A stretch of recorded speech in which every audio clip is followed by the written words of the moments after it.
انا مش قادره اتصور ان في ناس بالبشاعه والفظاعه والاجرام ده كله. ازاي ازاي تتفننوا وتتقنوا في انكم تعذبوا ناس بالشكل ده؟ ازاي؟ انتم بني ادمين؟ مش ممكن تكونوا بني ادمين، مش ممكن تكونوا بني ادمين ابدا. مش ممكن يكون عندكم قلب، مش ممكن يكون في حياتكم حاجه اسمها يا رب، مش ممكن يكون في حياتكم حاجه اسمها الله ولا ربنا اللي يتفنن في انه يعذب بني ادم. مش ممكن يكون بني ادم. ما فكرتش للحظه واحده ان في يوم قيامه؟ ما فكرتش ان في ربنا بينتقم؟ ما فكرتش ان في رب عظيم جبار بياخد حق المظلوم؟ ازاي انتم كده؟ ازاي تتفننوا في انكم تعذبوا الناس وتقتلوا الناس بالطريقه البشعه المجرمه دي؟ ازاي؟ ازاي؟ مش قادره اتخيل، مش قادره.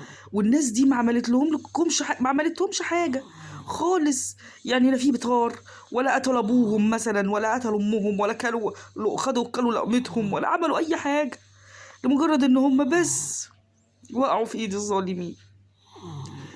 لا حول ولا قوه الا بالله العلي العظيم. ما خطرتش عليكم الايه اللي بتقول ولا تحسبن الله غافلا عما يعمل الظالمون؟ ما جاتش في بالكم؟ ما جاش يعني ما جاش يعني ما فيش مرة كده مثلا تعبتم مرضتم مش يعني ما جاش في دماغكم ان ربنا ممكن يسلط عليكم الاوجاع والامراض؟ ما جاش في بالكم؟ يا اخي اللي انتوا عملتوه ده خليتوني اقول الحمد لله على اني في حساب. والله جهنم نعمة، والله الاخرة نعمة، والله الحساب نعمة. ان المظلوم هيقتص من الظالم. ما فكرتش ان اللي انت عذبته وقتلته ده وسبقك لربه مستنيك هناك، وانت هتروح هناك من غير سلاح ومن غير اي حاجة كنت بتتحمى فيها في الدنيا؟ ما خطرش في بالك انه هيمسك في رقبتك ويروح بيك عند ربه ويقول له سل هذا فيما قتلني، سل هذا فيما عذبني؟ انتم ايه؟ انتم ايه؟ طب ده انتم اتخذلتم خذلان ولسه ربنا مش هيسيبكم. والله ما هيسيبكم. الله حق، الله عدل، الله منتقم، الله جبار. مش ممكن هيسيبكم، مش ممكن هيسيبكم. كسبتوا ايه في الاخر؟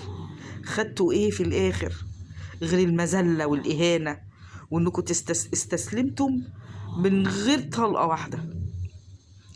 وان شاء الله انا فرحت لما قالوا ان مفيش حد اللي عذب واللي قتل مش هيتساب، لازم يتحاكم في الدنيا، لازم يشوف عذابه في الدنيا قبل الآخرة.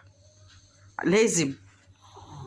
شايفة واحد معاه أسود عشان يتلذذ ويتفرج ويضحك على الأسود بتاعته وهي بتنهش في لحوم البني آدمين.